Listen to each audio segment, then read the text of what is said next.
ध्येयं सदा परिभवग्नमभीष्टदोहम् तीर्थास्पदं शिवभिरञ्चिनुतं शरण्यं भृत्यार्तिहं प्रणतपालभवाब्धिपोतम् वन्दे महापुरुषते चरणारविन्दं त्यक्त्वा सुदुस्त्यजसुरेप्सितराजलक्ष्मीं धरमीष्ट आर्यवचसा यद्गादरण्यं मायामृगं दयितयेप्सितमन्वधावत् वन्दे महापुरुषते चरणारविन्दम् अखण्डानन्दबोधाय शिष्यसन्तापहारिणे सच्चिदानन्दरूपाय रामाय गुरवे नमः। बुद्धपाद के श्री चरणों में कोटि सा नमन। मुदमंगलमय संत समाज, माताओं एवं भक्तिमती बहनों, अभी हम लोग रामचरितमानस सार सटीक द्वितीय सोपान अयोध्या कांड से पाठ श्रवण किया। वशिष्ठ मुनि भरत जी को समझा रहे हैं कि तुम्हारे पिता राजा दशरथ किसी प्रकार के सोचने योग्य नहीं है, क्योंकि उन्होंने राम जैसे पुत्र को प्राप्त किया, भरत जैसे पुत्र को प्राप्त किया, लक्ष्मण जैसे और शत्रुघ्न जैसे जिनको चार चार पुत्र प्राप्त है, वह सोचने योग्य नहीं है। तो सोचने योग्य कौन कौन है, उसी का नाम गिना रहे हैं। सोचिए विप्र जो वेद विहीना, तजी निज धर्म विषय लय लीना। वे ब्राह्मण सोचने योग्य है जो अपने धर्म को त्याग करके विषय में लवलीन रहते हैं, रचे पचे रहते हैं। वह ब्राह्मण सोचने योग्य है। और तो ब्राह्मण का क्या कर्तव्य है, ब्राह्मण का क्या धर्म है? भगवान कृष्ण गीता में कहते हैं, ब्राह्मण के धर्म बताते हैं। समो दमस्तपः शौचम शांतिरार्जवमेव च ज्ञान विज्ञान मास्तिक्यम ब्रह्म कर्म स्वभावजम। ब्राह्मण का क्या कर्तव्य है? समो, मन का निग्रह करना। मन का निग्रह कैसे होगा? मन का निग्रह करने के लिए आपको नादानुसंधान करना पड़ेगा, शब्द साधना करना पड़ेगा, सुरस शब्द साधना करना पड़ेगा, तब आपका मन बस में होगा। शब्द खोजी मन बस करे सहज जोग है, ए सत्य सब निसार यह तो झूठी दे। तो सर्वप्रथम सम का साधन अर्थात मन निग्रह करने का। दमस कहते इंद्रियों का निरोध करना चाहिए। तो इंद्रियों का निरोध कैसे होगा? इंद्रियों का निरोध होगा दृष्टियोग साधन करने से। यही बात भगवान श्री राम ने हनुमान जी से कहा था, एक तत्व दृढ़ाभ्यासाद्यावन्न विजितम मनः प्रक्षिन्न चिद्दर्पस्य निगृहीत इंद्रिय द्विषः पदवीन एवं हेमंते छियंते भोगवासना। हे पवन सुत हनुमान, एक तत्व का दृढ़ अभ्यास करो। जैसे हेमंत काल में कमल गल जाता है, उसी प्रकार एक तत्व का दृढ़ अभ्यास करने से अपने विषय भोग सब समाप्त हो जाता है। एक तत्व क्या है? मतलब पहले शब्द साधना तो संत मत के अनुसार पहले बाद में क्या जाता है, पहले दृष्टियोग साधन। तो समदम के जो साधन करते हैं वो ब्राह्मण सोचने योग्य नहीं है। समोदमस तपह, तप करने के लिए बतलाया। देखो अभी सत्संग में हम लोग बैठे, ये अभी तप हो रहा है। जिसको 1 घंटा बैठने का अभ्यास नहीं है, कितने बार नीचे ऊपर पैर कर रहे हैं, ये भी तप है कि नहीं है? कितने जल में बैठ करके तपस्या करते हैं। समर्थ रामदास जी महाराज बहुत आलस आता था, तो गला भर जल में घुस करके ठंडी दिन में और जप करते थे। इसके बाद भी आलस आता था, जब मुड़ा नीचे हो जाता था, पानी घुसता तो फिर सीधा होकर के जप करते, ये भी तप करते। मैंने दिल्ली में देखा एक महात्मा जी, गर्मी बैसाख जेठ का महीना था, चारों तरफ गोठा का ढेर लगा हुआ है और उसमें आग प्रज्वलित कर दिए हैं और बीच में बैठ करके जप कर रहा है। ये भी तप करने का तपस्या।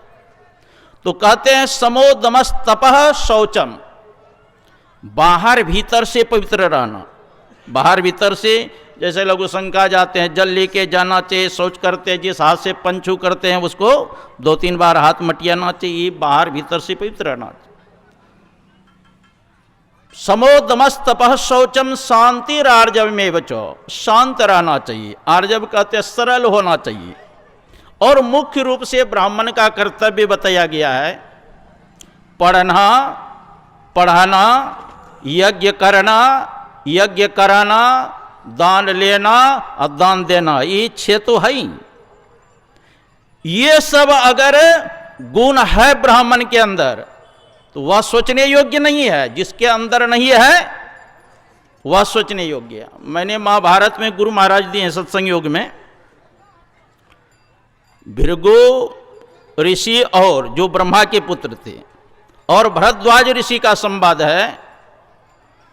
उसमें भृगु ऋषि ने कहा ब्राह्मण का रंग होता है गोरा, क्षत्रिय का रंग होता है लाल, वैश्य का रंग होता है पीला और शूद्र का रंग होता है काला।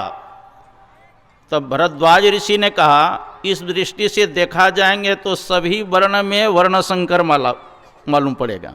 अरे सभी जाति में कोई गोरा है, कोई लाल है, कोई काला है, कोई पीला है कि नहीं है। तब इसी पर भृगु ऋषि ने कहा था शूद्रौ चैतद भवे लक्ष्यम दूजे तच्चो न विद्यते नवे शूद्रो भवे क्षुद्रो ब्राह्मणो न चो ब्राह्मण।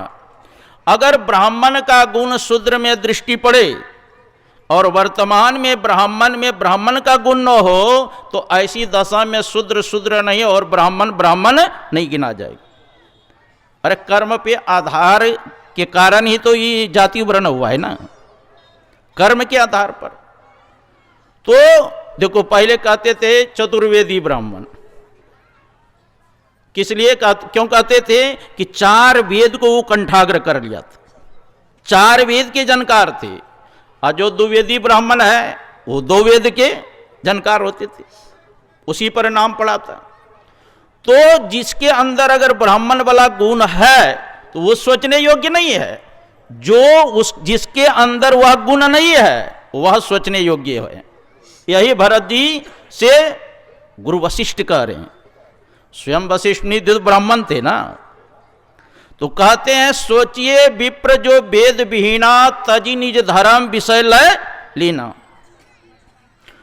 सोचिए नृपति जो नीति न जाना जेहन प्रजा प्रिय प्राण समाना। अब छत्री का नंबर आया, कहा वह छत्री सोचने योग्य है। कौन छत्री? सोचिए नृपति जो नीति न जाना जेहन प्रजा प्रिय प्राण समाना। वह छत्री सोचने योग्य है जो नीति से राज्य नहीं करता है, नीति से राज्य नहीं करता है और जिनको प्रजा प्राणों के समान प्यारे नहीं है। मैंने पढ़ा, देखो जी, जो राजा धर्म के साथ राज्य करते हैं तो प्रजा का 10मांश पुण्य मिलता है राजा को, और जिस राज्य में प्रजा दुखित होता है वह प्रजा का पाप का बोझा लेता है और नरक के भागी बनता है वो राजा। और क्षत्रिय का क्या धर्म बताया गीता में भगवान कृष्ण? क्षत्रिय का बताया गया है, भगवान कृष्ण कहते हैं शौर्यम तेजो धृतिदाक्षम युद्धे चाप्य पलायनम दान ईश्वर भाव च छात्र कर्म स्वभावचम। छत्री का बतया वो तेज धारण करते हैं, वह युद्ध से कभी भी पीठ दिखा करके नहीं भागता है।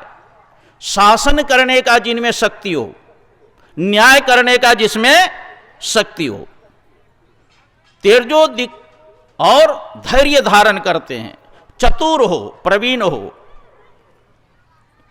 ये सब गुण बताया गया छत्री का। और वैश्य क्या क्या धर्म है?